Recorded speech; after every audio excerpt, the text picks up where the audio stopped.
No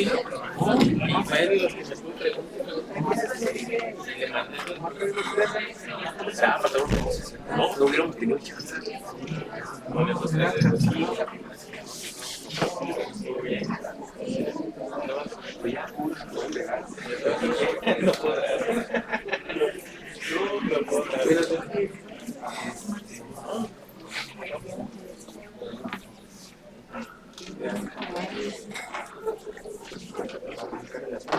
Muy buenas tardes, distinguidas y distinguidos asistentes. Hoy culminamos este ciclo de reflexión con una conferencia que nos invita a explorar una de las temáticas más actuales en el ámbito educativo: filosofía y complejidad en la nueva escuela mexicana, entre la simplicidad y la transdisciplinariedad. Ensayé mucho esa palabra. En esta conferencia contaremos con la participación de dos destacadas figuras académicas cuya trayectoria y experiencia representan un valioso aporte para comprender cómo la filosofía de la complejidad puede dialogar con los principios educativos de la nueva escuela mexicana. Un modelo que busca responder a los retos de un mundo interconectado y diverso. Permítanme presentarles a nuestro equipo de ponencia. La doctora Alieti Sosa Padrón es doctora en Educación, Artes y Humanidades y maestra en Innovación Educativa por la Facultad de Filosofía y Letras de la Universidad Autónoma de Chihuahua. Además, cuenta con el título de licenciada en Educación con especialidad en Historia por la Universidad de Sancti Spiritus José Martí en Cuba. Actualmente es docente investigadora en la Facultad de Filosofía y Letras de la Universidad Autónoma de Chihuahua y docente investigadora del Centro de Investigación y Docencia. Su línea de investigación se centra en el cruce entre educación, filosofía y complejidad, una perspectiva que resulta clave para entender los desafíos de los sistemas educativos en contextos cambiantes. La doctora Sosa es también candidata del Sistema Nacional de Investigadoras e Investigadores del CONACYT, lo que respalda su contribución al desarrollo del conocimiento en el ámbito educativo. Nuestro segundo ponente, el doctor Federico Mancera Valencia, robustecerá esta reflexión desde una perspectiva igualmente sólida y crítica.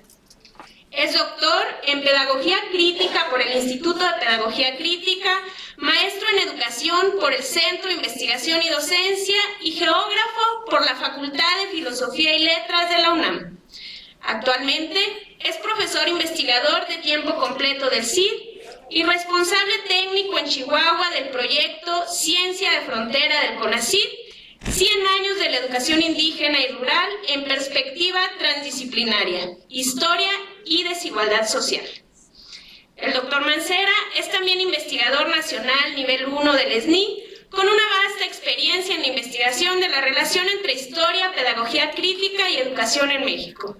Sin más preámbulos, les pido que recibamos con un cálido aplauso a la doctora Alieti Sosa y al doctor Federico Mancera.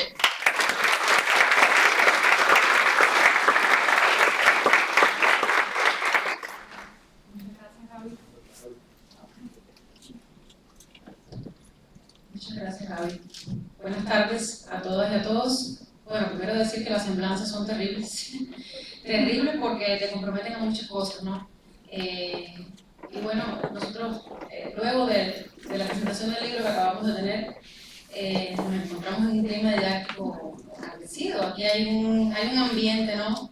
Que yo creo que se dirige mucho a las cuestiones críticas, y pienso que antes de iniciar estas cuestiones tendríamos que estar planteando que la crítica lleva propuestas, que quedarnos sostenidos en esto de criticar es muy valioso, hay que estar reflexionando mucho más en el momento en el que estamos, pero que pensemos siempre que la crítica implica, ¿no?, estas cuestiones de proponer, de sugerir, y en torno a eso sería bueno plantear desde un inicio que este atrevimiento, esta apuesta de estar identificando cuáles son los elementos de transdisciplinariedad o lo complejo, estas nuevas visiones que no son tan nuevas, pero que para nosotros siguen siendo muy disruptivas, dolorosas en algunos sentidos, porque nos están todo el tiempo llamando a que construyamos desde estas visiones. Bueno, pues también implica que reconozcamos que tenemos que construir. Es un llamado que tendremos que hacer por propuesta, y que la propuesta no tiene que salir muchas veces de estos estrados que están tan altos,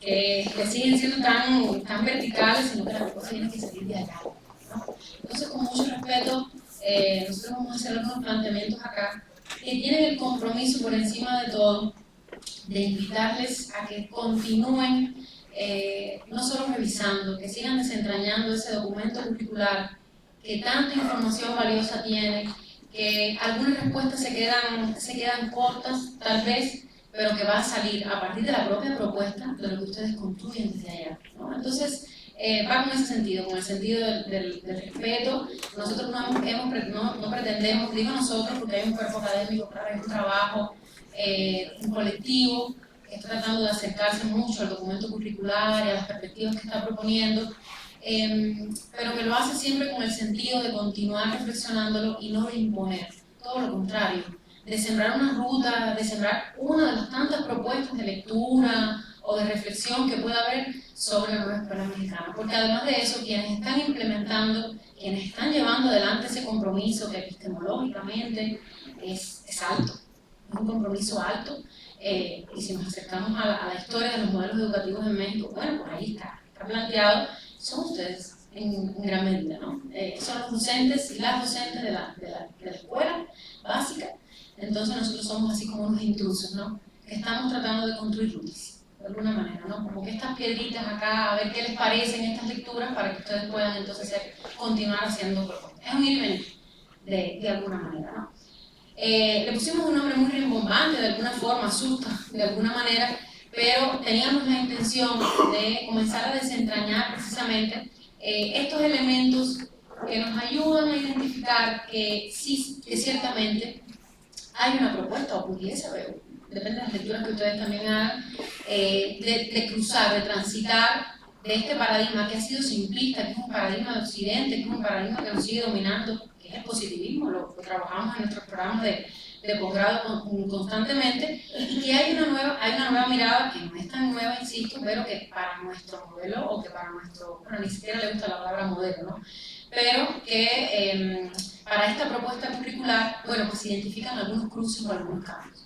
Es importante decir que sembramos en la diapositiva inicial esta cuestión de, acá, ¿no? En el título, sembramos incluso entre el signo de interrogación la transdisciplinariedad. En estas lecturas, en estos acercamientos, en estas investigaciones que el Centro de Investigación y Docencia y que el cuerpo está trabajando, hemos sostenido en discusiones muy importantes donde no todos y todas estamos de acuerdo, que la cuestión de la transdisciplina todavía pudiera ser débil en el documento curricular. Eso es importante decirlo, porque también hay que desmitificar. Ayer lo decíamos en la mesa panel, hay que desmitificar esta cuestión de la complejidad, porque en vez de convertirse en una ruta, se está convirtiendo en un fantasma que aterroriza a nuestros docentes y a nuestros docentes. Por eso, nosotros de alguna manera colocamos en la duda la cuestión de la transdisciplina, porque lo sentimos todavía tibio. Si nos sometemos al planteamiento curricular en sí, ni siquiera se menciona la transdisciplina en el planteamiento curricular. Se habla de que hay una mirada compleja, hay un compromiso de alguna manera, se manifiesta la intención de lo interdisciplinar, pero no hay un compromiso con lo transdisciplinar. Y yo creo incluso, sin aras de romantizar, porque tampoco tenemos la intención de romantizar la cuestión del currículum, todo lo contrario, nos estamos acercando a él permanentemente, precisamente para eso, para identificar vacíos y poder hacer propuestas desde la práctica, ¿no? Entonces, hemos identificado, y bueno, lo hemos sostenido en varias discusiones, que es entendible movernos, ayer lo decíamos en la mesa panel, movernos de la formación simplista que nosotros tenemos es difícil, y que nosotras tenemos es difícil. Entonces llegar ahora a plantear esta transición curricular, incluso desde el documento, es disruptivo para nosotros, nos sacude mucho. Entonces en este sentido hasta yo podría entender por quienes escribieron el documento de alguna forma no se comprometan con lo transdisciplinar en un primer momento, ¿no? Como hay otros elementos que el doctor Federico ahorita estará platicando sobre las cuestiones de teoría crítica, que también son tibias en algunos sentidos. ¿no?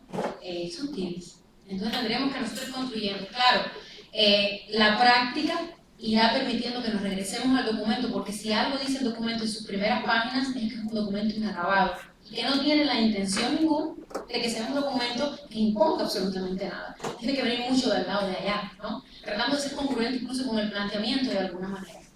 Entonces, bueno, en relación a esto, nosotros habíamos de alguna manera, ¿no?, platicado cuál es el propósito general. Hay muchos propósitos que están por debajo del agua, de alguna forma en la conferencia, ¿no?, o que se sostienen este gran propósito que ha tenido la conferencia de integrar cuáles son los fundamentos filosóficos y fundamentos epistemológicos de la nueva escuela mexicana que sustentan esta transición del paradigma simplista al paradigma de la complejidad, ¿no? Para poder entender por qué nos están solicitando, por qué nos están hablando permanentemente de que tenemos que estar construyendo, no sé, situaciones didácticas situadas, situaciones didácticas que sean articuladas, que sean transversalizadas, donde los ejes se perciban, donde los ejes estén atravesando los campos de formación. Tendremos entonces que de alguna forma acercarnos al documento y entender desde dónde se plantea esta visión y por qué hay tanta insistencia en la necesidad y es más en la urgencia de estar construyendo situaciones problemáticas que sean complejas, ¿no? Entonces todo el tiempo es reiterativo esta cuestión de la intención de estas propuestas, ¿no? Fue difícil, bueno, no fue tan difícil, pero sí de alguna manera nos pareció, hemos sostenido de alguna forma que esta cuestión filosófica, esta base que está aquí en el documento y que se reitera de diferentes maneras, que tal vez no lo dice de forma concreta, pero que se empieza como que a leer en algunos momentos, empiezas en esa lectura, en ese ejercicio hermenéutico de interpretación del texto, te das cuenta, ¿no?, de que no están asumiendo lo que ha sido la filosofía occidental, cómo se han establecido las cuestiones de racionalidad. Y ayer en la mesa panel, nosotros nos comprometíamos en la mesa panel sobre la nueva escuela mexicana y la ética, a hoy trabajar algunas cuestiones un poquito más fuertes, ¿no?, de forma más profunda. Porque decíamos que aunque no se declaraba, leíamos, ¿no? Decía Karina Ochoa cuando estuvo con nosotros, empiezas como que a oler algunas cosas que no se visualizan, pero que están presentes, ¿no? Por eso nosotros en la presentación sembrábamos la definición de esa categoría de filosofía no pensada desde los poderosísimos autores que tenemos en el occidente, que ayer decíamos parece que son eternos, que no es difícil de romper, ¿no? Entonces sembramos esta visión de Dussel, que afortunadamente comienza a estudiarse cada vez más en el norte del país y comienza a sustentarse más, donde él define de una forma, yo creo que está sencilla, ¿no? ¿Qué es la filosofía? Entonces, aquí lo sembramos, ¿no? Él dice en una entrevista en Argentina que la filosofía se piensa como la realidad y la experiencia humana. Son las cuestiones cotidianas de una manera u otra, es pensar, ¿no?, esa cotidianidad. Y si ustedes se fijan, no es desde un punto de vista astronómico. Federico me decía, ¿cómo que desde un punto de vista astronómico? Y ahí estábamos dialogando eso. No es lo astronómico, no son esas cuestiones científicas, altamente científicas además, ¿no?, sino que es la realidad nuestra, del mundo humano. Y eso es importante para entender muchos planteamientos que están reiterados en la nueva escuela mexicana, cuando hablan de esta contextualidad y constantemente están diciendo y reiteran las cuestiones del codiseño a partir de los recursos, las oportunidades que tienen nuestros docentes y nuestros docentes. En muchos espacios hemos sostenido que sería impensable que nosotros pudiéramos construir propuestas didácticas en cualquiera de las fases que está planteando la nueva escuela mexicana en Chihuahua, como se pudiera plantear en Oaxaca. Es difícil, y es más, la invitación es a eso, a que se atrevan. Claro, en este intermedio nosotros sabemos que, y ayer lo sosteníamos también, que una cosa es este acercamiento permanente a lo epistemológico, a lo filosófico, que nos parece una tara, que es una cosa que a veces es muy nebuloso, que es una carga fuerte de comprender muchas veces, y otra cosa es la implementación y todos los mecanismos que existen para la implementación de la nueva escuela mexicana. Sabemos, ayer se decía de alguna manera los sufrimientos y las angustias que ustedes tienen en relación a la implementación que se tiene, ¿no? Entonces, bueno, ¿qué es lo complejo? ¿Qué es la complejidad? Decidimos citar a Morán porque, bueno, es quien ha impulsado la complejidad desde los años 70, viene trabajando con esto, Y bueno, si ustedes se fijan, nosotros hemos sostenido esta definición que establece que lo complejo, bueno, uno reta y convida a entender, fíjense, reta y convida a entender, a releer. Eso implica que está la lectura hecha, pero implica volver a tratar de insistir en esa lectura de lo que es la complejidad humana. En el transcurso de estos días se ha visualizado de muchas formas la complejidad de los procesos que nosotros enfrentamos en el espacio educativo. Acabamos de terminar la presentación de un libro donde pudiésemos discutir tantas cosas y el compañero hacía toda una reflexión, nos sembraba una serie de preguntas en torno al liderazgo, que no solamente en torno a lo que se dijo, sino en torno a Juárez, precisamente este espacio donde la maquila tiene una fuerte incidencia. Bueno, tendríamos que estar releyendo esos procesos de manera distinta, ¿no? Eso es lo que se refiere en cuanto a que dice que, bueno, releer la complejidad humana tiene mucho que ver con esos contextos donde el mismo fenómeno educativo tiene tantas lecturas que si llegamos nosotros ahora a la Secretaría y llegamos allá, entonces servicios educativos del Estado de Chihuahua, llegamos a los espacios educativos que tenemos en Chihuahua, la lectura del mismo fenómeno es distinta. A eso se refiere, a que tratemos nosotros de nuestros procesos educativos muchas veces visualizar las implicaciones, los retos, plantearlos, decirlo, porque lo que no se dice, lo que no se nombra no existe y es un hecho, es verdad. Entonces es necesario de alguna manera como que empezar no solo a ver la cantidad de articulaciones que hay entre nuestros contenidos o nuestros procesos de desarrollo de aprendizaje, como se dice ahora, sino la cantidad de problemáticas que estamos teniendo para desarrollar, porque la construcción tiene que ser desde ahí, ¿no?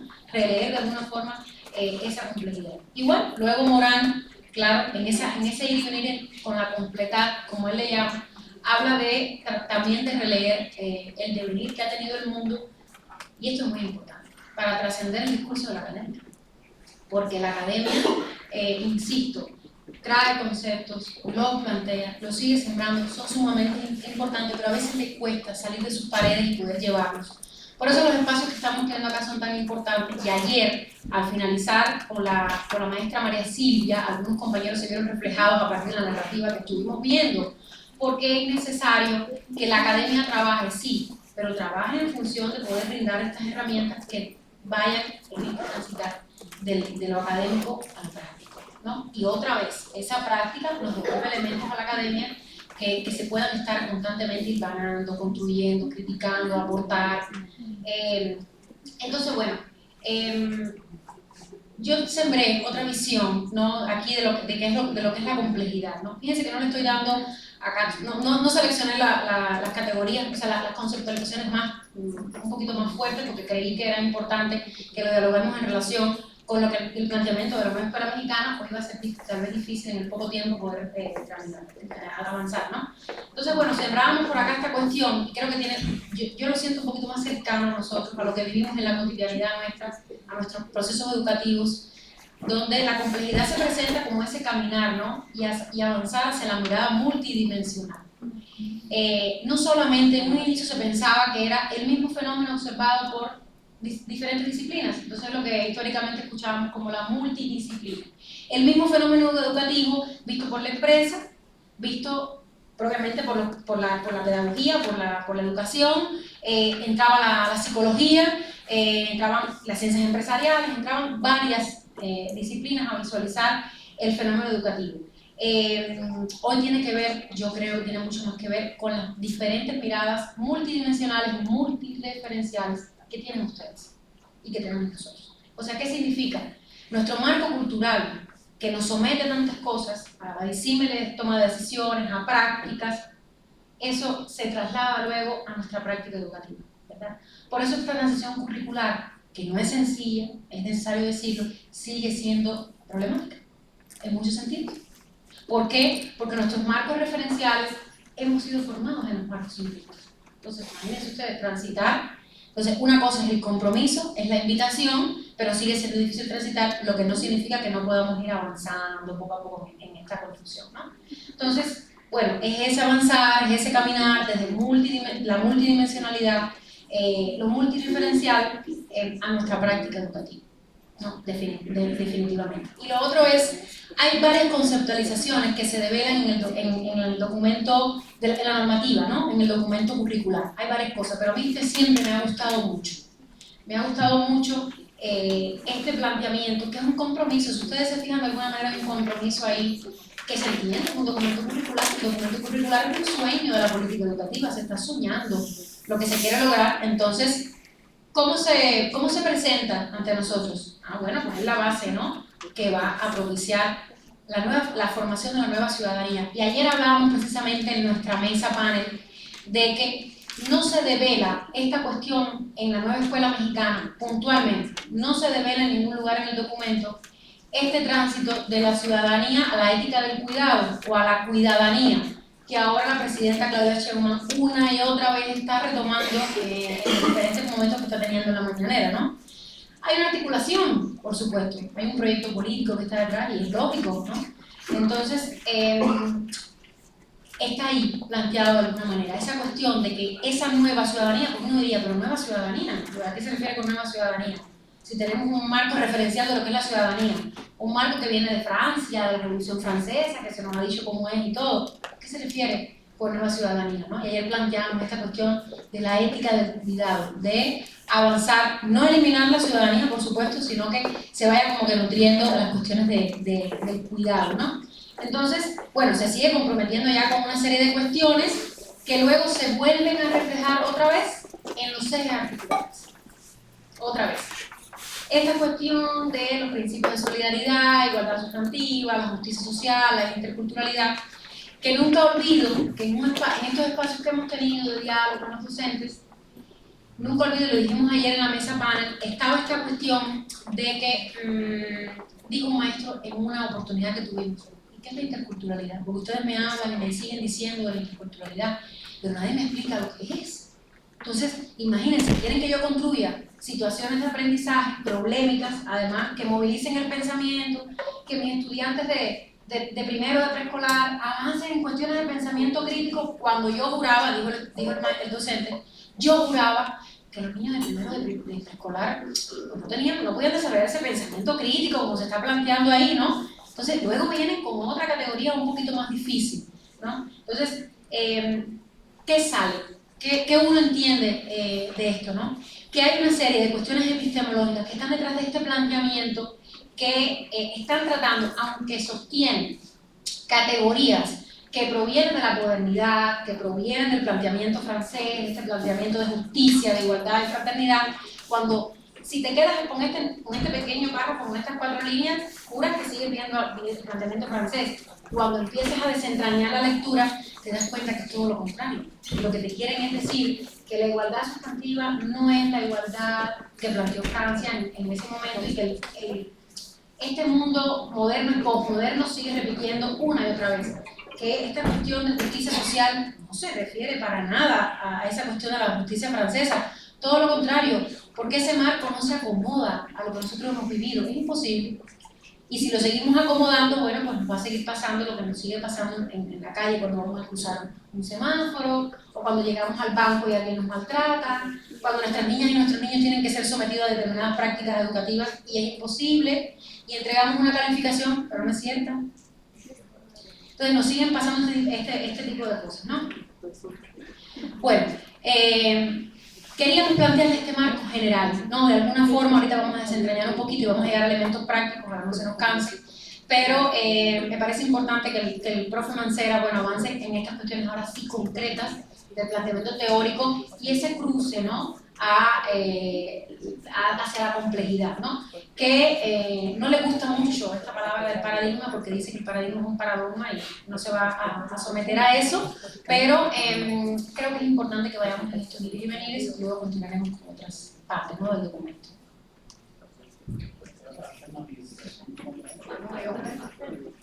Bueno, esto nace, el tema, o el título que planteé para esta mesa, ya la señora Sosa, como ven, es una persona sumamente brillante, su tesis doctoral habla precisamente de esos temas.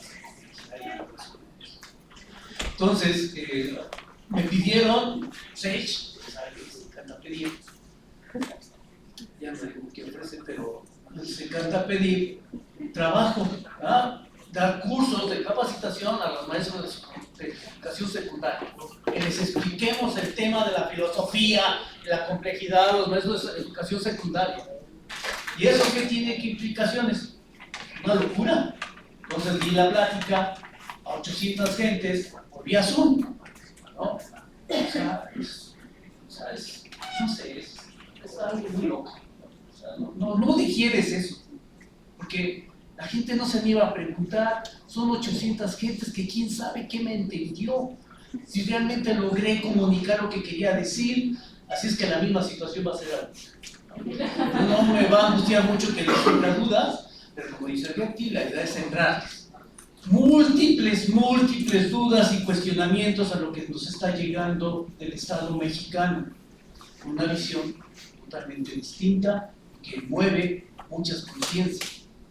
Visto así, dirán, bueno, ¿y este por qué habla de filosofía en la nueva escuela mexicana? ¿Quién sabe de filosofía? Estudié filosofía, sí, y no lo pongo en mi currículum.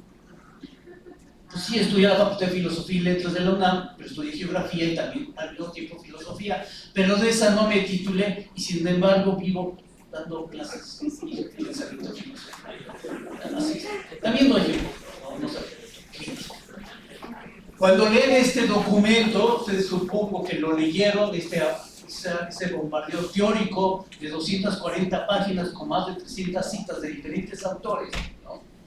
La carga es verdaderamente impresionante. Lo lee uno y dice, ¿y este? ¿Por qué? ¿Cómo lo conecta? Y es que son múltiples conexiones, múltiples autores. La teoría crítica está basada en un pensamiento. ¿Cuál? La que deviene de este pensamiento crítico europeo, ¿no? Especialmente en la escuela de Frankfurt. Estos migrantes intelectuales que llegan a América, que son perseguidos por ser judíos, pero además, obviamente, en contra del pensamiento nazi. El pensamiento de Max Horkheimer es fundamental en el pensamiento de la actual escuela de Frankfurt. Theodor Adorno, igual, Herbert Marcuse, igual, Ernest Bloch y obviamente Habermas. De todos esos ni uno conocí. ¿A qué sí me tocó conocerlos de chavo? A los 23 años fue a Habermas, ¿no? El hombre casi tenía 76 años, hablaba en alemán y apenas en el salón de la Facultad de Filosofía y Letras podíamos entrar. Yo me corrí. ¿Qué dijo? No le entendí nada. Pasaron los años, obviamente va entendiendo y comprendiendo muchos textos que lee uno en licenciatura. Pasa el doctorado, llega uno al doctorado y la experiencia y la vida cotidiana nos ayuda a entender la mente. Toda la escuela de Frankfurt hace planteamientos totalmente innovadores al pensamiento social. Es una escuela neomarxista que nos lleva a reflexionar sobre las sociedades occidentales y cómo éstas operan. Así toda la escuela de Frankfurt critica a la escuela occidental, a todo Occidente, desde sus raíces. Obviamente desde una perspectiva marxista. Pero la traslada ya no solamente a la dimensión de la política y de la economía, sino lo traslada hacia las dimensiones de la cultura y la vida cotidiana, de los medios de comunicación, de las industrias culturales. Max Horkheimer y Theodor Adorno escriben un texto fundamental que es la ideología de la modernidad, ¿no? La historia de la Rusia. Y ese texto es fundamental para entender cómo es que vive y opera un nazi y domina a la gente y es capaz de seducir a todos. Bueno, principalmente animales, ¿no? Y excepto a los clientitos, y a los homosexuales y a los hombres, ¿no? Este hombre, Hitler, fue capaz de persuadir, un gran líder. ¿Cómo logra persuadir? Y bueno, estos son dos hombres, Adorno y Horkheimer, hablan de él. Herbert Marcuse es... ¿Alguien le ha leído el nombre multinacional? Marcuse, algunas sí, pero nos movió el tapete, ya claro, en los años 60, ¿verdad? No me movió, apenas nací en el 64, pues ya podrán hacer cuentas que a mis 60 años Herbert Marcuse movió a los chavos, a las chavas de los años 60, ¿no? Con la dimensión de la libertad. Erich Fromm, que también es de la escuela de Frankfurt, moviliza toda la psicología desde una tradición crítica a la psicología de ese momento. Marcuse, como en este caso, la educación de la conciencia, el saber, la observación y el sentimiento que se aprende. Es decir, es vivir la vida, estar en la vida. Ya Frida Kahlo decía, vive la vida, es una visión existencialista potencia, ¿no? Y es la traducción que hizo Frida Kahlo. Ernest Bloch, como historiador, filósofo, nos habla en un texto, el ensayo de la liberación, precisamente esta condición de que nacemos libres, obviamente desde una tradición existencialista del propio Sastre, pero nos lleva a esta posición. Estamos libres y arrojados en el mundo, como voy a llamar heideggeriano, ¿sí? Pero en la coyuntura de un movimiento, de un pensamiento libertario. Libertad para todos y todas, ¿no? Además que las todas tardaron un buen rato y hoy sí están en ese proceso. No solamente libertad económica, sino libertad de pensamiento, hasta reconstruir una epistemología. Hay epistemologías entonces masculinas, epistemologías femeninas. Esto quiere decir que la racionalidad que criticaron esta escuela de Frankfurt, Occidente, potenció, ¿sí? Potenció efectivamente rebeldías permanentes, sospechar de todo. Ni modo, los maestros tienen que sospechar. Esa es la semilla que nos está planteando la nueva escuela mexicana, nada más que se le va de las manos a aventar las cosas como si fuera, no sé, un licuado, ¿no? De fresa. No es así, es sumamente fuerte. Cuando esto, en los años 60 y 70, llega a América Latina, obviamente mueve conciencia, pero se crean conciencias propias, no solamente derivadas de Occidente, se crean conciencias específicas.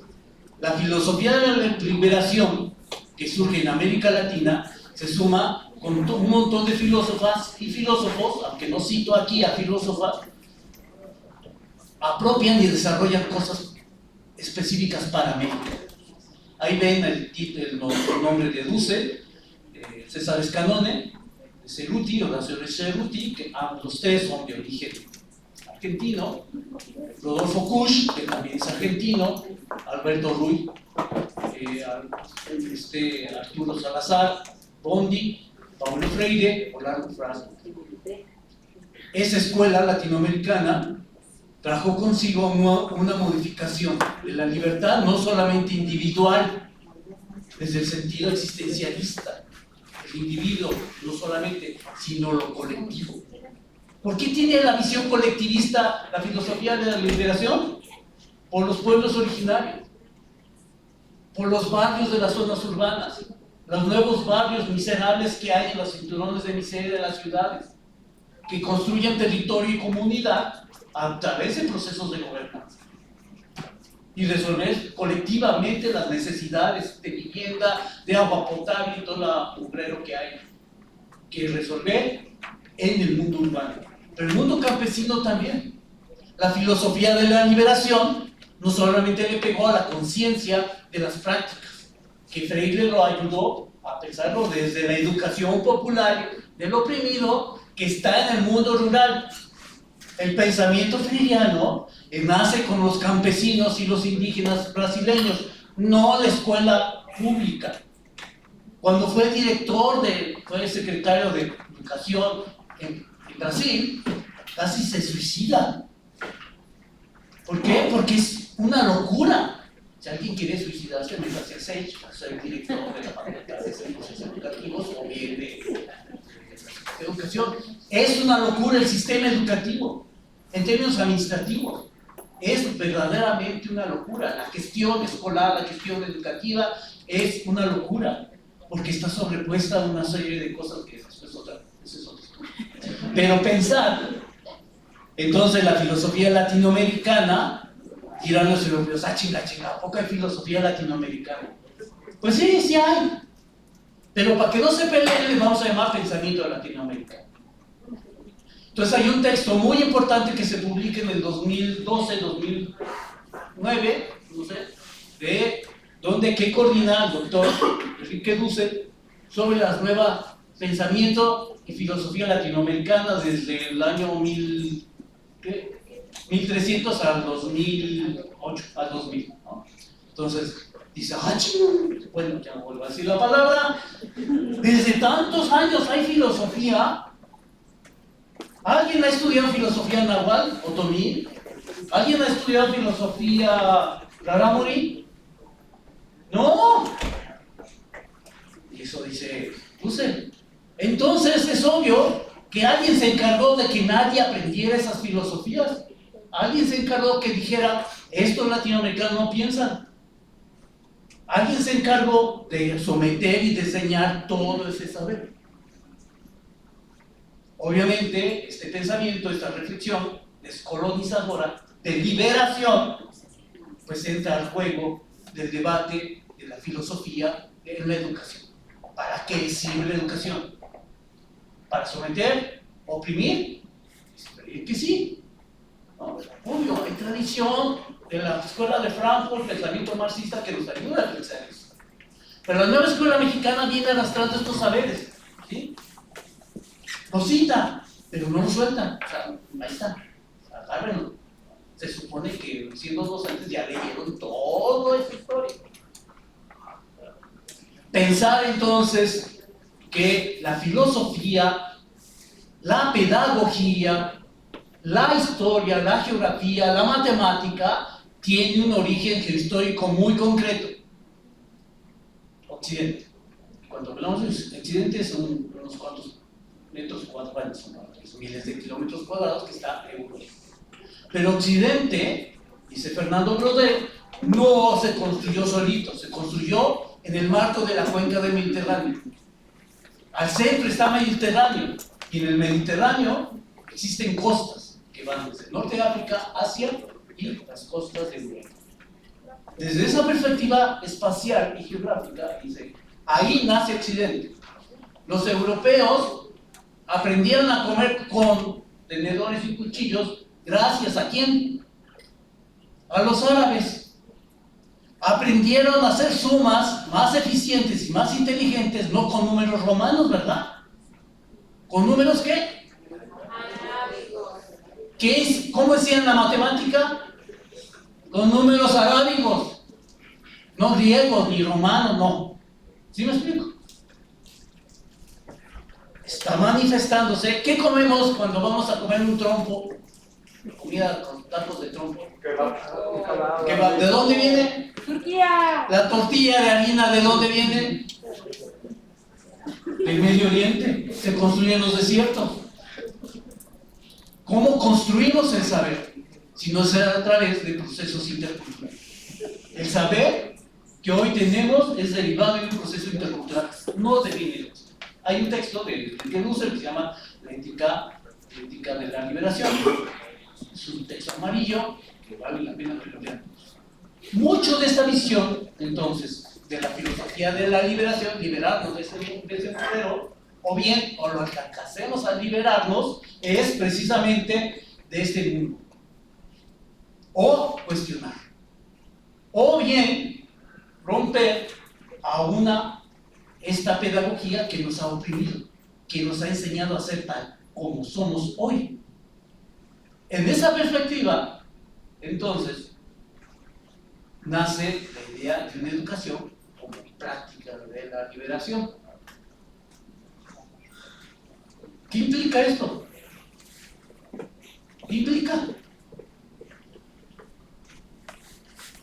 ¿Cómo deberíamos enseñar la interculturalidad en Ciudad Juárez? Como lo viven los italianos con los migrantes que van de África a Italia y cruzan el Egeo. Con las propias experiencias interculturales con las cuales vivimos, que muchas de ellas son racistas, opresivas, negando a los otros. Esa es una relación intercultural. La historia de las relaciones interculturales en el mundo está basada en muchas violencias. Pero la que se plantea en la nueva escuela mexicana está en el marco de los diálogos de saberes. Nada más que ahí se retuerza la cola, porque es un tema complejo. ¿Por qué? Porque dice Gamorán, Ilya Prigogine, Nicolescu, Maturana, que todo proceso intercultural es un proceso de diálogo, contradicciones y múltiples tensiones. La idea de la interculturalidad crítica que se está planteando, entonces no es esa interculturalidad que vendió el Estado, es decir, a los indios se educan con una educación intercultural y bilingüe, y solamente los indios pueden recibir esa educación, porque ellos sí lo necesitan. El mundo mestizo no lo necesita. Plantear entonces la relación de la interculturalidad crítica es que todos necesitamos una visión intercultural. Por eso es obvio que hay que descolonizar nociones que el propio Estado construyó y que ahora nos plantea otra visión educativa. ¿Por qué? Porque está cargada de otros principios teóricos y filosóficos que construyen, sí, un principio educativo. Si alguien dice, como dice la gobernadora, que ninguna educación no debe ser ideologizada, está pero mal del cerebro. Toda educación tiene una ideología que va a cargar, ni modo que ella no tenga ideología, ¿verdad? Y pura, no, yo lo dudo. Entonces, cuando se debate el tema de lo que es la teoría crítica, que deviene y llega a América y trae consigo formación, una visión filosófica distinta, y pasamos al pensamiento complejo, debatido en los años 70, llega a los 80 a México, ya con las traducciones de Gamorán, vienen las reflexiones hay otros autores latinoamericanos como es Rolando García, que trabajó con Piaget para repensar de otra manera, no el pensamiento, sino los sistemas complejos. Entonces, en América Latina están surgiendo nuevas maneras de repensar lo que es la complejidad.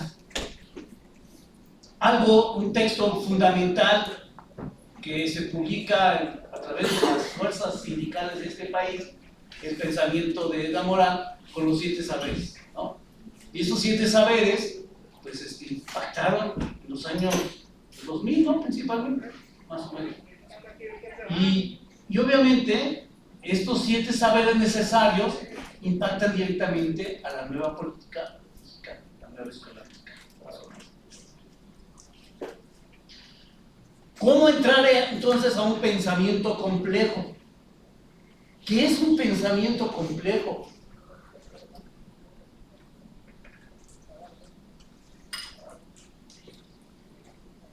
Un pensamiento complejo.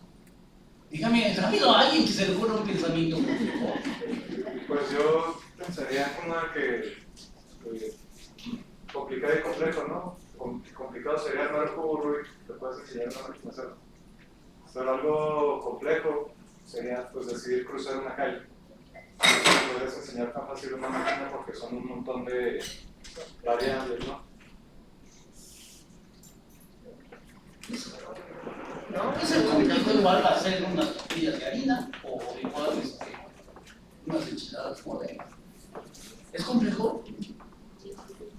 Pues dependiendo de tu enfoque o desde el punto de vista de las puede ser complejo, porque si yo soy diestro para eso, para mí no es complejo. Claro. Entonces entra el juego de la cultura, ¿no? Entonces la matemática, el álgebra árabe, que enseñamos a los niños ya en secundaria, ¿cómo es que se les lleva a eso? Necesito una serie de bases previas, ¿no? ¿Verdad? Para todo tenemos un saber previo. Sucede que el acto de pensar, normalmente todos tenemos un cerebro, que el acto de pensar es un proceso, obviamente mental, un fenómeno complejo. La neurociencia hoy nos está bombardeando con múltiples conocimientos. El cerebro ya es un asunto complejo. Nada más que tenemos algunos cerebros que funcionan de forma distinta, en términos generales. Pero los cerebros y la cultura están íntimamente conectados. Si a la doctora le invito unas enchiladas bien enchiladas, no me lo va a aceptar. O en español. ¿Por qué? porque su cerebro reconoce exactamente acá que esa madre pica. No me lo voy a comer. Culturalmente no. Así que cuando les ofrecen a ustedes, a los migrantes hondureños, un montón de burros con chile colorado bien picosos, los van a mandar a la goma. Aunque tengan una voluntad muy importante. ¿Sí? Culturalmente construimos una manera de pensar el mundo y hablar del mundo. Por eso los pensamientos o el pensar tiene muchas implicaciones, ¿no? Son actos mentales que están operando intelectualmente. Solamente que todo ese proceso no lo piensas tú solito. Ay, disculparán, no viene el Espíritu Santo, se les para y dice, ¡chin! No, es un acto social. ¿Sí? Es un acto colectivo. Porque además esos pensamientos son pertinentes en relación con la vida. ¿Sí? Mientras hablaba mi estimada doctora, decía, ¿cómo habla rápido? ¿Cómo dice las cosas? ¿Y cómo es que lo piensa así? Suelta un chorro de ideas. Es impresionante. Pero su cultura se lo permite. Se le dio esa habilidad. Pero entonces, la función psicológica y la lógica para resolver y alcanzar las soluciones son finalmente nuestros saberes. Y ese saber, ¿cómo lo construimos? En relación con otros. Bajo mi razón. Entonces estamos construyendo de otra manera la epistemología de nuestra realidad. Así entonces, el acto de pensar es un acto del saber. ¿Para qué? Para tenerlo. Entonces ya cuando había un chingo de gente decíamos, ¿qué vamos a hacer? O sea, el gran problema es comunicar lo mejor que podamos, ¿verdad? Entonces saber atenerme, cuando hay poquita gente ya sé que la tengo. Por si llega el doctor, que me pone nervios cada vez que me pregunta, ya sé que atenerme. El acto de saber es un acto premeditado para poder actuar en el instante. Entonces sabemos para complejizar el mundo. No lo recibimos, aunque hay gente que recibe las cosas y así se le va. El acto de la complejidad, entonces, está vinculado a relaciones que tenemos los humanos con el mundo. ¿Sí? El acto individual con el mundo, con los demás. Sí, ni modo, nos tocó estar aquí en esta sociedad. Que me cae gorda, que me cae muy bien, me gusta, no me gusta, que qué difícil mi relación con mi pareja. Y sí, es la humanidad. El acto de pensar está relacionado con otras cosas. Así las conexiones del pensar son inverosímiles. Mientras estoy pensando y hablándoles, estoy viendo ciertas caras y dicen, ay, aquí, güey, este vato ya que se cae. Representaciones sociales que creamos. Bueno, todo el mundo creamos representaciones sociales de las personas, ¿no? A mí me tiene una representación social, diciendo, ese profesor es bien gandalla, agarra a las maestras y a los alumnos para escribir sus libros, porque todos sus artículos todos sus libros son colectivos. Y ese profesor, un macho, creamos eso. Además está la modernidad, nuestra condición posmoderna que nos invade, y diría un autor ecuatoriano muy importante, que es Bolívar Echeverría, sobre la modernidad. Barroca. Somos muy barrocos. Ahí se los dejo de tarea si quieren. Vivimos en unas circunstancias de incertidumbre. La complejidad nos dice que nuestras incertidumbres, nuestros errores, son los que nos llevan al aprendizaje. No sobre la certeza que nos da la ciencia y la seguridad de un libro de texto. Está aventando al ruedo a los docentes de este país a trabajar sobre incertidumbres y sobre errores. Nada más que el Estado mexicano se ha encargado desde 1921 de educar a los docentes sobre certidumbres. Pasando por las normales, pasando por libros de texto y seguridad jurídica. Hoy no hay seguridad curricular.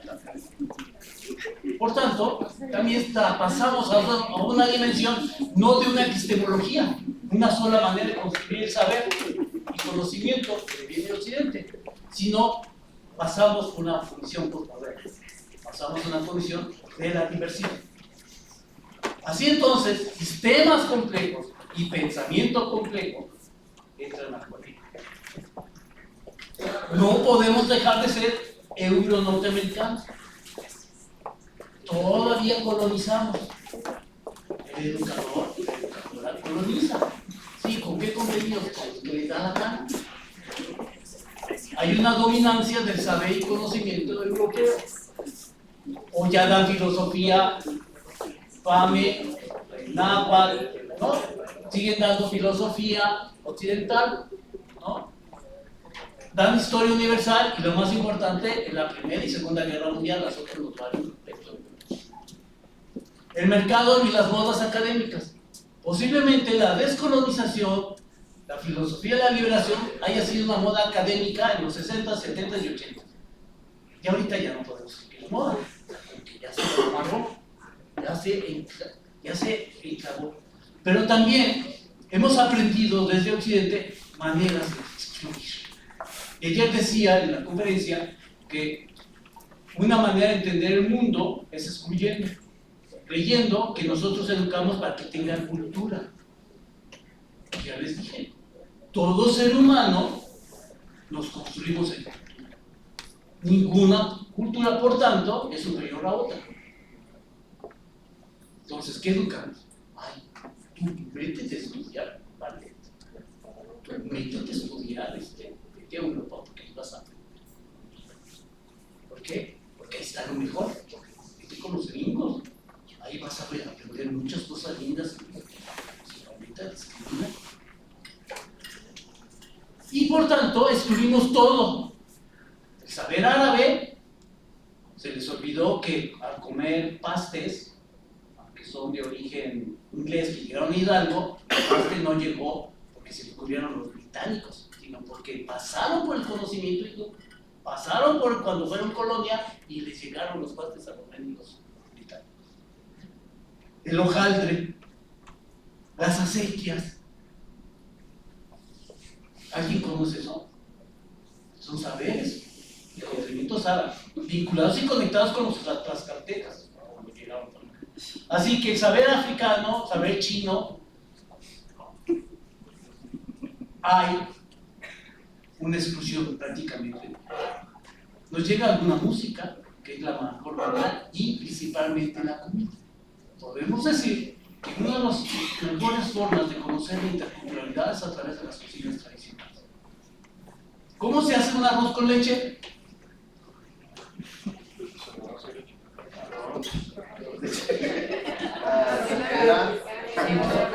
¿El arroz de dónde viene? De Asia. Hablar de Asia es un montón de territorio, un montón de gente. ¿Qué más? Leche. ¿Dónde se produció la leche? A partir de la evolución de la vaca, ¿no? Pero primero de la burra, después del caballo. ¿Qué más? La canela. ¿Y las pasitas?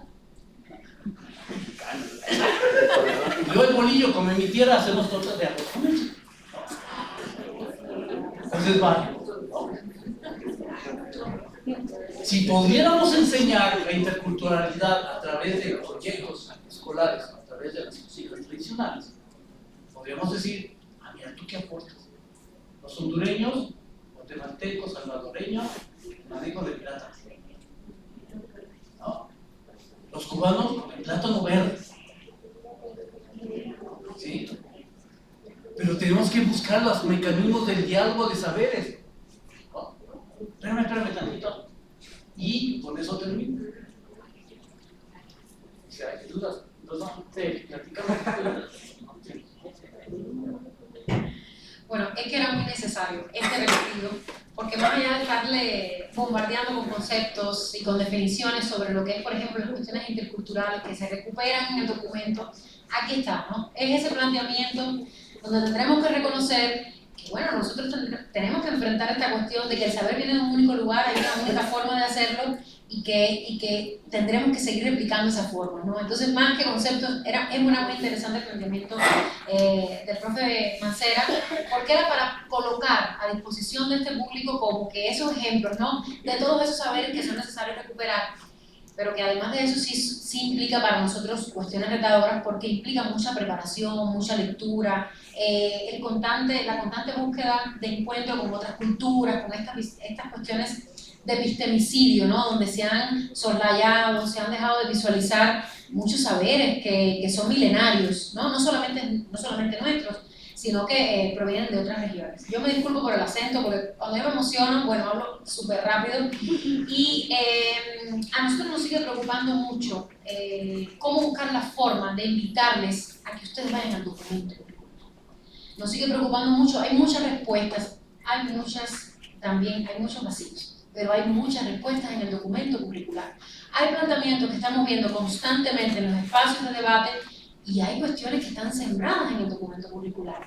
Nos estamos preocupando mucho por cómo tener la oportunidad de acercarnos a quienes están frente a grupos en la educación básica y que sabemos que no tienen la oportunidad a través de los consejos técnicos, con los supervisores, con los ATP, de tener el verdadero acercamiento al documento. Eso implica horas nachas, dicen en mi pueblo, ¿no? Muchas veces, en cuestión de que tenemos que leer el documento porque allí hay muchas cuestiones que nos permiten ser punto de partida para problematizarlo, ¿no? No es punto de llegada, como dijo Federico, no nos están dando muchas certezas en algunas cuestiones, entonces necesitamos reflexionarlo, pensarlo y colocar a disposición lo que está diciendo la normativa con mi práctica educativa. Porque si no, no la logro ver. Yo no identifico lo que está diciendo allí, ¿no? Federico mencionó de alguna manera esta cuestión de lo que es el paradigma simplista, ¿no? Hemos tenido la necesidad histórica de fragmentar el conocimiento. Si ustedes se fijan, seguimos nosotros atendiendo el conocimiento por campos de formación, ¿verdad? Eso es una forma de ubicar en diferentes parcelas determinados conocimientos que están concretamente expresados en materias, ¿no? En algunas materias y en procesos de desarrollo de aprendizaje, en contenidos. ¿Cómo lo está tratando de salvar? Porque el tiempo nos está yendo encima, ¿no? ¿Cómo nos está tratando de salvar este cruce, de alguna forma, con los ejes articulados? Esos 3 ejemplos los vamos a ver ahorita. Entonces, ¿qué se visualiza? Bueno, se visualiza un cruce de lo simplista a lo complejo. Lo que no se logra visualizar, de alguna forma, es lo transdisciplinar. Si entran en el documento y lo revisan, van a ver que hay un planteamiento claro de proyectos interdisciplinarios. Si nos fuéramos a la teoría de la interdisciplina, que viene de aquí, de la complejidad, es esta intención de que 2 grandes disciplinas, o hoy en la escuela, 2 materias, se puedan unir en un mismo proyecto. ¿Ok? Matemáticas, sí. Y así, ¿no? Diferentes, 2 materias, no se comprometen, no llega a comprometerse con estas cuestiones de que muchas disciplinas no solo miren el mismo fenómeno, porque eso es multidisciplina, sino que el fenómeno que estamos viendo en sí, en este ir y venir, como que debilite las fronteras entre las disciplinas. Que llegue el momento que no se sepa si el fenómeno es matemático, si el fenómeno es químico, si el fenómeno es físico o es de las ciencias sociales, ¿no? De alguna manera. Pero eso implica un proceso de acompañamiento, de discusión, de propuesta, a ver cómo podemos ir construyendo esta cuestión compleja. Entonces nosotros hemos tenido una historia de un paradigma que ha reducido muchísimo las cuestiones de investigación y que ha reducido también mucho las cuestiones de práctica educativa, ¿no? Nosotros queremos ver, yo esta frase la digo constantemente, mi cuerpo académico, mi colectivo se ríe mucho porque digo el chícharo del chícharo. Nos encanta mucho esta cuestión de especializarnos en algunas cuestiones que no, tal vez no es solamente destruirlo y ya, no vamos a destruir esta cuestión de profesionalizarnos en algo, de particularizar nuestro conocimiento, pero perdemos muchas cuestiones que bordean esos fenómenos, ¿no? Se nos va. Entonces, ¿qué nos ha sucedido muchas veces? Que nosotros identificamos algunas cuestiones cognitivas en nuestros estudiantes y las emocionales se nos quedan fuera, o viceversa. Nosotros nos circunscribimos a las cuestiones emocionales y lo cognitivo se queda fuera. Aquí aprovecho para decir algo. Sé que nos han dicho muchos los docentes de educación básica, los espacios que hemos tenido, que cómo hablamos de estas cuestiones cuando los instrumentos de evaluación que se están bajando son instrumentos que siguen siendo positivistas completamente, que siguen reduciendo las cuestiones socioemocionales y cualitativas al número. ¿Cómo le van a hacer?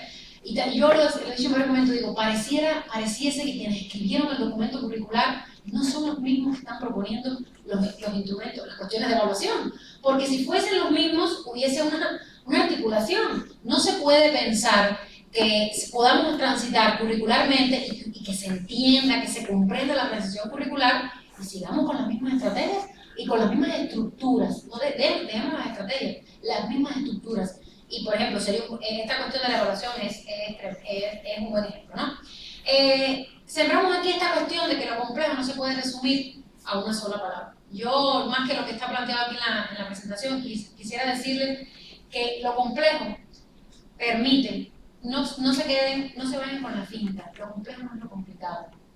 Lo complicado es lo difícil, porque es difícil de lograr. Lo complejo es lo que te invita, piénselo y ponlo a disposición de su práctica. Lo complejo es lo que nos invita a poner a prueba, y lo escribí aquí porque dije, no se me puede olvidar decir esto. Pone a prueba ciertas estrategias, fructíferas o no, en el mismo caminar del diálogo. ¿Qué significa? Que se puedan equivocar, que las secuencias didácticas históricas, que las hemos entendido como secuencias didácticas, van a seguir pareciendo simplistas y que en el propio diálogo con sus compañeros, o en las oportunidades que las escuelas nos den de dialogar y en los consejos técnicos, podremos ir avanzando en otras estrategias que se sostengan incluso, sí comprometidas con los procesos de desarrollo de aprendizaje, pero que trabajen mucho con la articulación de los ejes.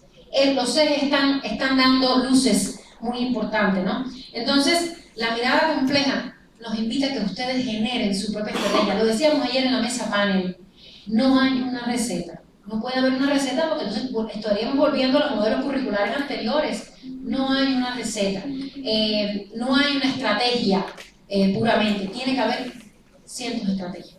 Ayer alguien dijo en la mesa panel, sí, pero la cuestión de la autonomía curricular es peligrosa. El documento lo dice en un momento. Dice que la autonomía curricular no significa que no se va a sostener la observación de la práctica educativa, que no va a haber un proceso de compartir cómo tú lo estás haciendo, cómo lo estoy haciendo yo. Otra cosa es lo que esté pasando en nuestras escuelas. Pero el documento curricular sí está diciendo, les doy autonomía curricular para que ustedes modifiquen estos PDA, que vienen muy generales aquí arriba, y ustedes los pongan a disposición de su práctica, y entonces los puedan ubicar en una práctica contextualizada. No significa que no va a ser observada, fíjense, no dice vigilada. Hay cambios de paradigma en el discurso, la práctica tiene que incorporar otras cuestiones, pero en el discurso hay otras formas de decir. Claro, se nos rompe mucho esto cuando llegan los instrumentos de evaluación, porque otra vez decimos, pero ¿de qué estamos hablando? No me estás diciendo. Entonces, bueno, nosotros queríamos sembrar algo transdisciplinar que es importante. El documento no lo dice, pero hay un compromiso fuerte de lo transdisciplinar, concretamente ¿en qué? En la apuesta local. La apuesta local es el trabajo con las problemáticas que tenemos nosotros en Juárez, en Chihuahua, el problema del agua, por ejemplo, que nosotros tenemos una situación muy puntual con eso, pero que es un problema planetario. Es un problema que es local, y no solamente es local, es del mundo, ¿no? Es global. Entonces nos están invitando como que a las problemáticas que estamos utilizando como pretextos en nuestras prácticas problematizadoras, en nuestros ejercicios, en nuestros experimentos, en estas actividades que realizamos con los estudiantes, que lo vinculemos con esta mirada que va más allá de Juárez. El problema de la migración no es juarense solamente, pero a la vez nos dice que volteemos la vista a Juárez. ¿Okay? Nos vamos al mundo, nos regresamos acá. Me gustaría sembrar, si pasamos a la siguiente presentación, 3 cosas puntuales para que ustedes vean cómo hay un avance hacia lo complejo. Insisto mucho en esto de que no se vayan con la finta de lo complicado, que entiendan dónde se ve como que el paradigma está cambiando. Hay muchos ejemplos, por eso queremos sembrar esto de que sigan revisando el documento a la luz de estas cuestiones, porque no son las únicas, pero por cuestión de tiempo sembramos estas 3.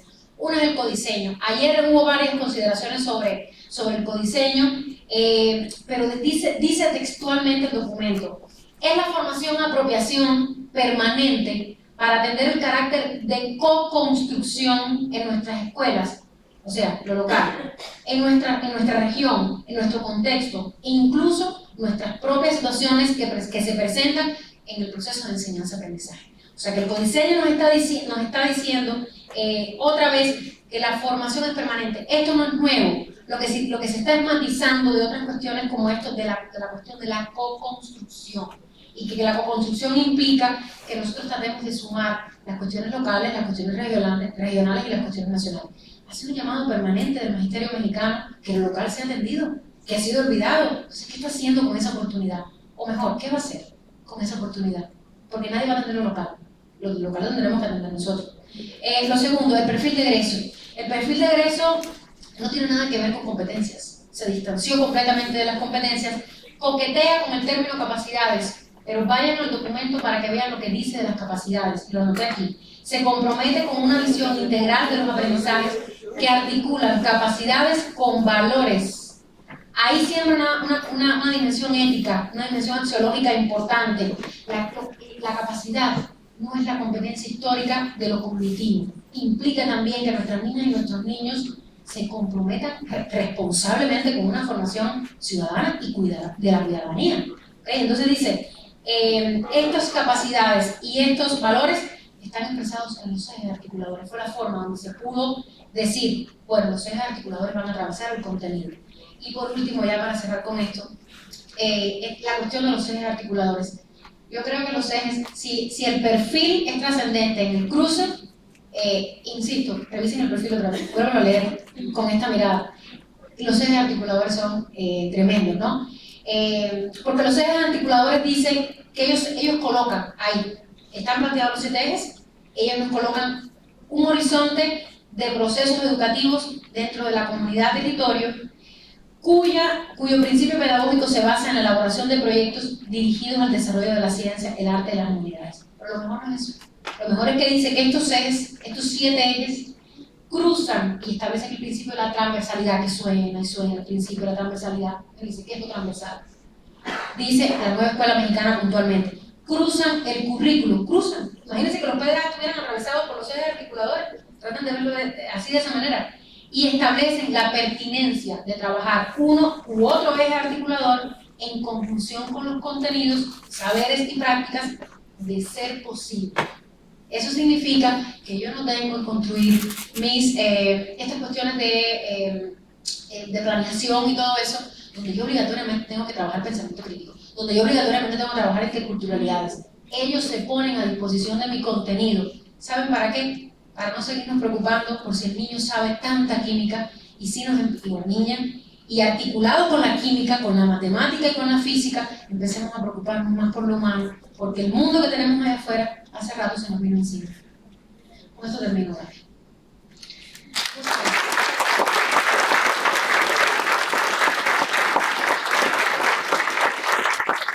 Agradecemos a la doctora Lieti y al doctor Federico por compartir sus reflexiones y contribuir a seguir sembrando dudas en todas y todos quienes estamos aquí reunidos. Vamos a pasar a un espacio ya un tanto corto de participaciones. Cedemos la palabra a nuestros asistentes. Adelante. Sí, más que todo era como preguntar sobre la elección del doctor. Era con respecto a por qué será que hay veces que lo que nos debería importar, ¿no? Como el hecho de no nomás es ver la interculturalidad de si tenemos un niño que tenga, por ejemplo, de Veracruz o que tenga una lengua indígena, no nada más es de, vamos a incluirlo y ya, pero necesita culturalidad. ¿Por qué será que otros países incluso les dan más esa importancia? Por ejemplo, el ruso que descubrió lo que significaba el Códice Maya, no nos veíamos tan lejos. Todavía en agosto me llegó a tocar ir a la Universidad de Nuevo México, en el MSI, y me llamó mucha atención que tenían un departamento que se dedicaba a investigar todo lo rarámuri, tanto los valores que ellos llevaban, el lenguaje, y a mí fue sorprendente porque dije, esto no existe, al menos en mi contexto, y debería de existir. Entonces, ¿por qué será que nace esta necesidad de otros países de investigarlo más que nosotros? ¿Nos faltará esa? Te diré que el proyecto de modernidad nos sedujo, ¿no? Nos ha seducido. Y ser modernos en México, pues, empezó ayer, ¿no? uno se va para el otro lado, trae un mugrero, ¿no? Al rato lo tiras, no importa, o sea, la vida se va. Pero lo otro es que también la modernidad te enseñó que había que ser homogéneo. O sea, hay generaciones de docentes que se formaron con una escuela mexicana donde todo el diseño curricular estaba así planteado. No hay que tomar más allá de cosas. Creó el síndrome de la pecera en la educación. La escuelita y tu aula. Tú vives ahí con tus pececitos, tu maestro también es pececito, y en la pecera, pues dentro de ella, pues es cristal, de esas peceras clásicas de bola. Y adentro, tú como pececito, y la maestra y el maestro, y el sistema educativo te dicen, qué gacho está allá afuera, ni te asomes. Ya cuando salgas de aquí pases, o sea, la pecera es tan larga y tan grande, y además temporal, que empieza desde tu educación inicial hasta la educación superior. O sea, si te fijas, estamos educados en un principio que de alguna manera el Estado te enseña. Tal vez en la educación superior te dice que te abran los ojos. Pero igual sales con una visión de ser moderno y educas para que la gente sea en esa circunstancia. Y si ustedes saben, y si analizamos de manera concreta, la modernidad siempre va a enfrentar la tradición. No tiene otra manera, si no se contradice. Sin embargo, no hay modernidad sin tradición. Es una disfunción de segundo orden. Visto así, la perspectiva es que cuando llega la posmodernidad, nos dice, pues sí, como que hay que tomar en cuenta las otras narrativas y las otras historias que sí existen. El capital inmediatamente lo agarra y dice, esa es muy buena idea, ahora voy a hacer una Coca-Cola, no nada más que consuman todo el mundo, una Coca-Cola en árabe, finlandesa, una Coca-Cola de los mexicanos, y los mexicanos de Chiapas, y los mexicanos del norte les gusta de otra forma. Y abras la posibilidad del mercado, ¿no? El mercado de acuerdo a las diversidades culturales. Pero hay que enseñar que se consuma. Para consumir, ¿qué necesitas? Leer y escribir. Y si hablas inglés, mejor. ¿No? Ahora tenemos que aprender chino para no comprar mugreros. El punto es que a esto le sumamos una condición de modernidad colonial. Todos somos modernos en condiciones coloniales, punto, se acabó, no hay otra opción. Incluso hasta tenemos calles, hay un artículo que acabo de publicar, no hace rato, sobre las calles, las quintas avenidas, las primeras avenidas, que son puras calles comerciales donde te venden lo postmoderno. Tú transitas ahí a tirar rostro, como en la capital, y tirar rostro, pero además busca la manera de consumir aquello que es moderno y actual, ¿no? Y esa circunstancia no te diga, pero afuera, el tianguis, enfrente del McDonald's, están vendiendo las hamburguesas más chafas y chihuahuenizadas, pero son más sabrosas que las de McDonald's. La modernidad y la tradición están enfrentadas, pero en condiciones de colonialidad. Entonces, el acto también de la educación empezó civilizando y hoy incluyendo. Alfabetizas y sigues alfabetizando en castellano. Igualmente, en toda condición colonial va a haber condiciones de incluir, reconociendo que estás excluyendo gente. Pero ahora se complica más, el maestro tiene que decir, recibo a niños haitianos, niños que hablan náhuatl, niñas que hablan otomí, a gente que tiene, y estos niños hablan su propio idioma, y cuando hablan su propio idioma, pues, eso significa entender el mundo desde su idioma. Pero el castellano impone, dice, así tienes que aprender. El otro es que al tiempo estamos en una circunstancia de evitar el diálogo entre ellos. El diálogo va a ser en castellano, no en su propio idioma. Pero además, Chin es náhuatl y es autista. Ya, así ¡Chin! Es mestizo y tiene TDAH. ¡Chin! Las neurodiversidades entran al juego. ¿Por qué? Porque el conocimiento de la neurociencia está llegando a la neuroeducación. ¿Alguien ya tomó su curso de neuroeducación? ¿No?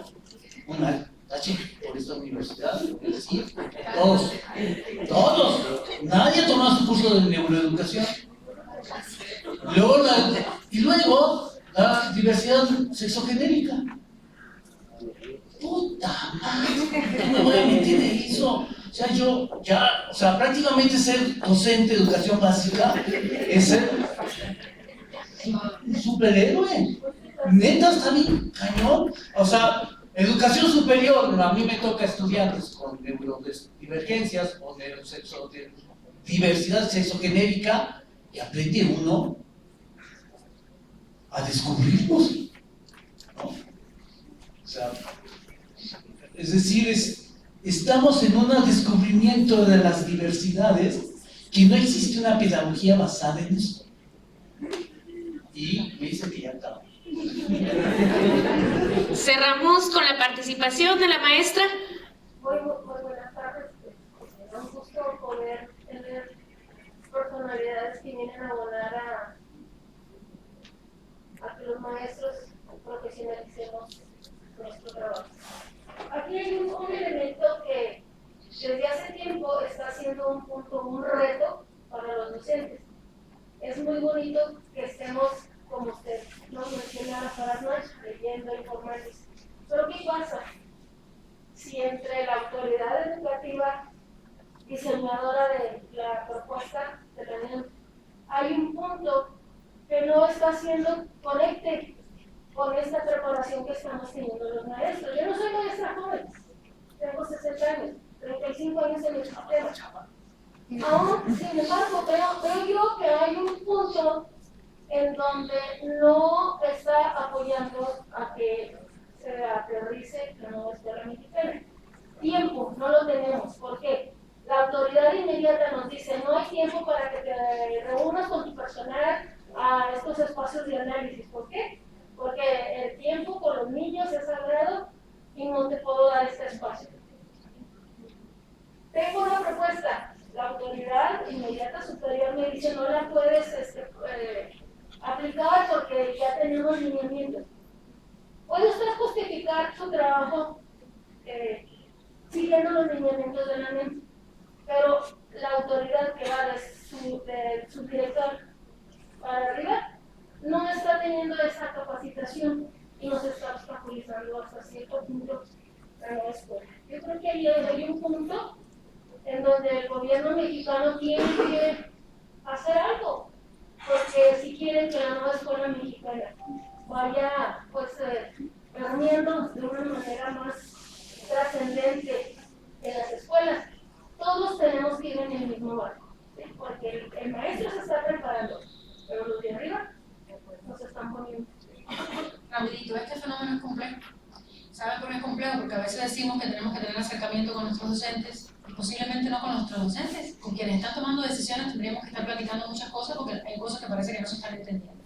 Nosotros tenemos límites, es importante que ustedes lo sepan, nosotros somos docentes frente a grupos como ustedes también, tenemos límites académicos que no nos permiten trascender a lo político. Ya hablaba Federico lo que le pasó a Freire cuando entra a lo político, ¿no? Entonces eso significa que esto no va a ser sencillo. Y no va a ser sencillo porque quienes toman decisiones hay cosas que no las están entendiendo. La única forma va a tener que ser, hasta el cansancio, seguir y seguir intentando. No se cansen. Nosotros también estamos muchas veces agotados porque repetimos muchas cuestiones. Tal pareciese que no se está escuchando lo que nosotros estamos diciendo, lo que ustedes están planteando en todos estos espacios, y se silencian muchas cosas en los consejos técnicos. Estamos claros, ¿no? Pero sí quiero que sepan eso. Tenemos muchos límites políticos. La academia tiene estos límites, ustedes tienen estos límites, y definitivamente tendremos que estar buscando otros espacios de empuje, porque ciertamente hay un quiebre muy fuerte entre la toma de decisiones, el planteamiento curricular y el trabajo que ustedes están haciendo. Es un hecho. Entonces, ojalá podamos seguir teniendo estos espacios. Esa es la pregunta eterna, permanente, ¿verdad? Y yo no tengo respuesta. O no tengo respuesta, la que sí. Pues es que esta misma política, aunque yo voy a entrar en contradicción, O sea, O sea, ¿a poco cree que el discurso teoría crítica termina en el acto del rollo? No. Hay que revolucionar las cosas. O sea, recientemente la normal de Saucillo, todas las normales rurales que son internado, se revelan. ¿Por qué? Porque existen de hace más de 100 años con un sistema que se llama internado. Vivir en un internado te permite hacer gobernanzas, construyen sus solidaridades. Estamos haciendo estudios de qué es lo que nos significa vivir en un internado y educarse en un internado. Hay solidaridades de largo alcance, de 40 a 60 años de amistades, con visiones políticas. Tomar Sage tampoco fue fácil. Los agites. Si alguien me dice que ser docente, estarse quieto, no. Lo que sucede es que los docentes en el norte es otra historia cultural, y otra historia económica, y otra historia formativa, política, en relación con el Estado. Que no es lo mismo que lo que sucede en Oaxaca o en Chiapas. Porque hay todos los días, por lo menos cada mes, hay una toma de algo. Porque está hecho un camote el sistema educativo. Aquí, como sea, en el norte, hay muchos privilegios a los docentes. Cuando se acaban los privilegios, hay crisis. ¿No? Ahorita ya los maestros de educación básica del Estado vamos a ganar igual que los van a ganar igual que los. Sus jubilaciones dinámicas se les acabaron. Y a ver cómo les va. Las dobles plazas ya no existen. Y el sindicato, pues, cada vez más vago. ¿No? Ni modo, pues así es. ¿Y quién tiene que tomar eso? Las nuevas generaciones de docentes, los que están tomando sus posgrados. Hoy los docentes tienen posgrados hasta doctorado. Y si un doctorado no quita lo tarado, por lo menos comporta a otra sociedad, a otra persona. Y les he de decir, hagan cuentas, ¿cuántas mujeres hay que son docentes? Para eso es el análisis cuantitativo. Es el 90% de las mujeres son en este país, son docentes. Agítense, pero lean el documento. Lean el documento, regresen a los supervisores. No le va a hacer caso, no importa, regresen. ¿Qué es lo que dice ahí? Muchas No gracias. lo vamos a hacer, pero para que sepa que yo no conozco. Gracias. Agradecemos a nuestro auditorio por su participación, interés y permanencia. Les pido les brindemos un fuerte aplauso a nuestros conferencistas.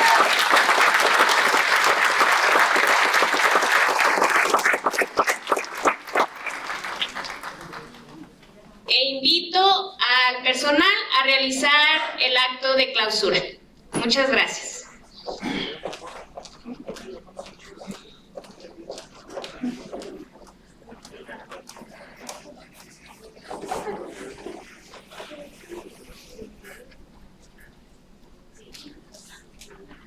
Pues buenas tardes, gracias por su capacidad de resistencia y sobre todo su interés por estar acá. Creo que nosotros como instituciones, el CID, el CESHEP y la OpenEdge, no nos queda más que agradecer su disposición, su interés por estar en el tema que nos ocupa como profesionales de la educación, de pensarnos como maestros y pensar lo que estamos haciendo con lo que nos están ofreciendo, ¿no? La nueva escuela mexicana creo que es un elemento que tenemos que estarlo reflexionando, estarlo analizando y estar yendo y viniendo, como bien mencionan, en este ejercicio de la complejidad para ir encontrándole los elementos que pudiéramos ir hilvanando, ¿no? Tejiendo hacia una nueva forma de entender nuestro quehacer, nuestra práctica. Y pues agradecerles a las autoridades que hicieron posible esto. Creo que todos los que hemos estado participando en este proceso de construcción de este evento, para que fuera posible, hemos estado haciendo esfuerzos importantes en cuanto a qué podemos hacer para que podamos poner una discusión actual, vigente sobre lo que es la nueva escuela mexicana. Y pues no nos resta más que desde la UPENECH decirles que esperamos tener pronto una siguiente edición sobre la misma línea, no tanto hablar de sociología del currículo, pero sí seguir en el debate de lo que nos ocupa como maestros, ¿no? Entonces, esperen noticias muy pronto. Muchas gracias.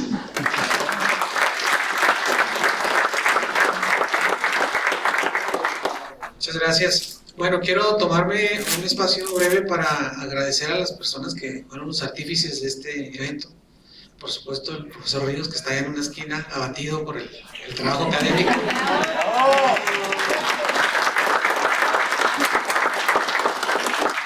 También de la UPN, por supuesto, Manuel y Jenny, que está ahí sentado también. Muchas gracias por la parte del Centro Chihuahuense estuvo presente la doctora Edith Campos, que no se encuentra con nosotros, y Daniel Núñez, que está ahorita allá afuera arreglando unos asuntos, pero estuvieron de manera activa organizando este ejercicio. Entonces, también muchas gracias para el Centro Chihuahuense. Y bueno, por parte del Centro de Investigación y Docencia, por supuesto a las compañeras, ¿sí? A Janet, ¿sí? Brenda Irán, y por supuesto principalmente a la doctora Gabriela.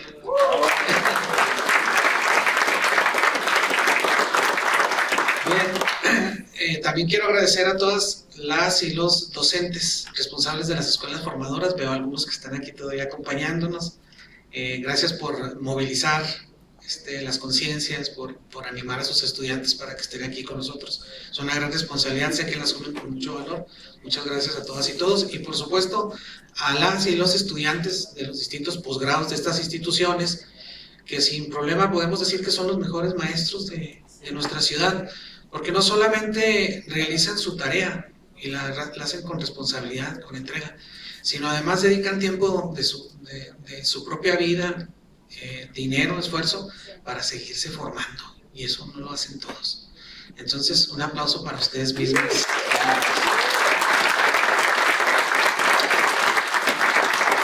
Bueno, pues yo finalmente cierro con una frase que me encanta de un filósofo uruguayo que se llama Carlos Vázquez. No es muy famoso, pero tiene escritos bonitos. Carlos dice que para que exista un verdadero diálogo, las partes deben estar dispuestas a desalojarse de las certezas que les habitan. Todos aquí llegamos con nuestras certezas desde el día jueves y empezamos a compartir nuestras ideas. Estuvimos de acuerdo con algunos no tanto, con algunos diferimos francamente, pero creo que lo valioso de este ejercicio es estar dispuestos a desalojarse de esas certezas que me habitan y poderles cuestionar, y a partir de la interacción con el otro, con la otra, poder transformarnos y construir la utopía y caminar hacia ella. Bueno, muchas gracias, tengan una bonita tarde, cuídense mucho.